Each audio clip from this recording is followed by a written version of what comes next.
నిన్న మా హిమజ నన్ను ఒక మూవీ చూడమని సజెస్ట్ చేసిందండి. ఈటీవీ విన్లో వస్తుందమ్మా, ఏఐఆర్ అని, ఆల్ ఇండియా ర్యాంకర్స్ అని చెప్పి మూవీ చాలా బాగుంది చూడమా అని చెప్పి నిన్న చెప్పిందండి. నిజంగా అండి, చూస్తున్నంతసేపు కూడా ఏ ఏజ్లో వాళ్ళకైనా కూడా ఆ మూవీతో భలే కనెక్ట్ అయిపోతారు, చిన్నవాళ్ళైనా పెద్దవాళ్ళైనా కూడా.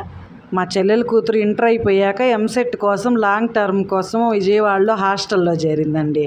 ఆమెను చూద్దామని చెప్పి ఒకసారి నేను, మా తమ్ముడు, భార్గవ్, మా చెల్లెలు అందరు వెళ్ళాము. మేము వెళ్ళినప్పుడు కరెక్ట్గా లంచ్ టైం అండి. పిల్లలు బయట ఉన్నారు. పిల్లలందరూ అయితే మా దగ్గరకు వచ్చి, ఆంటీ కొంచెం ఫోన్ ఇరా, ఇంటికి ఫోన్ చేసుకుంటాను అని చెప్పి నా ఫోను, మా తమ్ముడు ఫోను, భార్గవ్ ఫోను, మా చెల్లెలు ఫోను అడిగి తీసేసుకొని ఇక వాళ్ళు ఫోన్ మాట్లాడుతుంటే చూడాలండి, ఒకటే ఏడుపు. పేరెంట్స్ని వదిలిపెట్టి హాస్టల్లో ఉంటారు కదండి, పాపం వాళ్ళ గొంతునగానే ఒకటే ఏడుపు.